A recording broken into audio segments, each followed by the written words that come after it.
How did one of the most charming, bankable, and beloved stars in Hollywood history die alone, broke, and in a house that echoed with memories of a once glittering past? This is the heartbreaking story of Burt Reynolds, the box office king of the 1970s. A man whose smile once lit up theaters, whose laugh roared across late-night talk shows, and whose name was once synonymous with success. But behind the fame, fortune, and fast cars was a man who endured excruciating physical pain, quiet emotional suffering, and financial devastation. This is the truth behind the abandoned house, the tragic death, and the fading echo of Burt Reynolds' once brilliant life.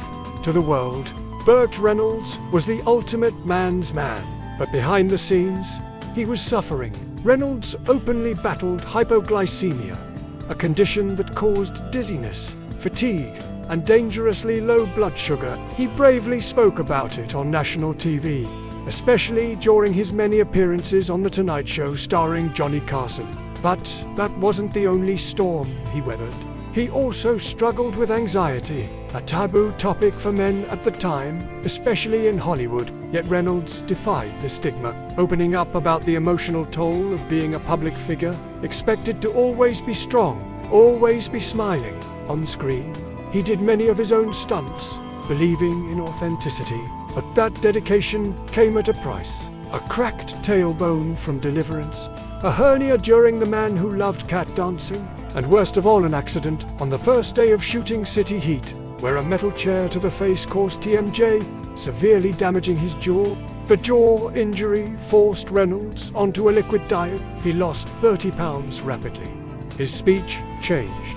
Rumors swirled. Was he dying? Was he hiding something worse? To cope with the pain, he was prescribed painkillers. But what started as medical necessity spiraled into a years-long battle with addiction. For Burt, it was a private nightmare. And for the public, it was yet another tabloid headline. But he fought back. He eventually overcame the addiction, stood up again, and kept working. But his body never truly recovered. In 2009, he underwent back surgery. Then, in 2010, a quintuple heart bypass. The man who had once been the face of vitality was now fragile, slowed by years of sacrifice for the screen.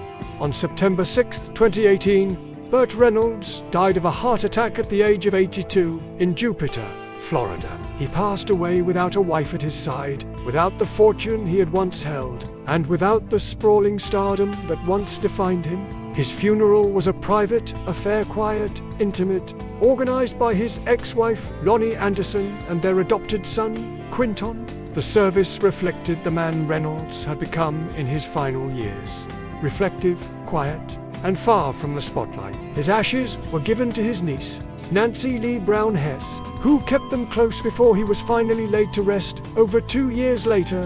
On February 11, 2021, Reynolds was interred at the Hollywood Forever Cemetery, among legends. Later that year, a bronze bust was placed at his grave forever, capturing the charm, confidence, and charisma that defined his career. Across the country, fans and media paid tribute.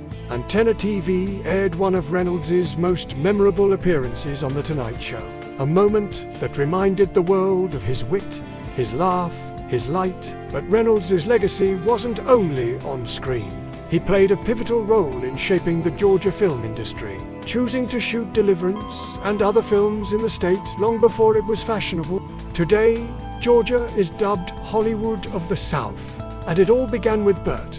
In 1972, during the filming of Deliverance, Burt discovered a mountain property in Highlands, North Carolina. Tucked deep in the Blue Ridge Mountains, it became his personal sanctuary. Designed by Jim Fox in the style of Frank Lloyd Wright, the home was a masterpiece of stone, wood, and glass built to blend into nature. Inside was a sunken living room, a wine cellar, a pool table room, and a custom stone bathroom designed by Lonnie Anderson. It was romantic, rustic, perfect. In 2024, the home sold for $2.9 million, a testament to its beauty and history. In 1980, Reynolds purchased a 3.4-acre estate in Tequesta, Florida, for $700,000, nicknamed the Burt Bungalow. It was anything but modest. a 12,000 square FT mansion, a private screening room, a pool with a Florida State University logo, a yacht dock, even a helicopter landing pad. This was where he hosted Hollywood royalty. It was a palace, a party haven, a symbol of his golden years. But by 2010, the fortune faded. Reynolds fell behind on mortgage payments. The home entered foreclosure. In 2015, it sold for only $3.3 million, a shadow of its former value.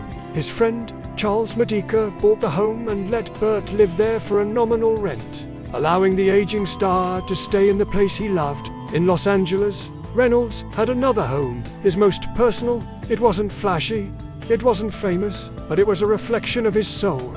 Western-themed, filled with bronze sculptures by Frederick Remington and paintings by Michael Coleman of endangered wildlife and majestic landscapes. Reynolds was a collector of beauty and meaning. His master bedroom was Art Deco, a nod to Hollywood's golden age, a contrast to the rustic Western tones of the rest of the house. Yet it all blended like the man himself, tough but tender, wild but wise. This was where he reflected, where he created, where he was just Burt, not the bandit, not the star, but the man. Then there was the ranch. 153 acres in Jupiter Farms, Florida. This was his dream kingdom. A working film studio, a wedding chapel where he married Lonnie Anderson, and even an 18-crypt mausoleum built for his family legacy. There were horses, wild animals, and an airstrip where he could land his private plane. He shot scenes from Smokey and the Bandit 2 and striptease right there. But dreams are fragile. In 1999, overwhelmed by failed investments and divorce costs, Reynolds filed for Chapter 11 bankruptcy. He sold the entire ranch to the Palm Beach County School District for $3.8 million. A middle school now stands where his chapel and mausoleum once stood. His airstrip, now a peaceful lake, a luxury housing community, was later developed on the land. One home from that development, listed in 2024, sold for $3.4 million, a far cry from the world Reynolds once built there. Burt Reynolds left behind a net worth estimated at only a few $1 million, pennies compared to the fortune he once held. But his true wealth was never just in money. It was in the laughter he gave us, the grit he showed us, the honesty he revealed when the cameras weren't rolling. He may have died alone. His house may be abandoned, but his legacy, it's everywhere. In the southern towns he put on the map, in the films that still thrill us, and in the hearts of those who remember not just the star but the man behind the smile. Burt Reynolds wasn't just Hollywood's bandit. He was its beating heart.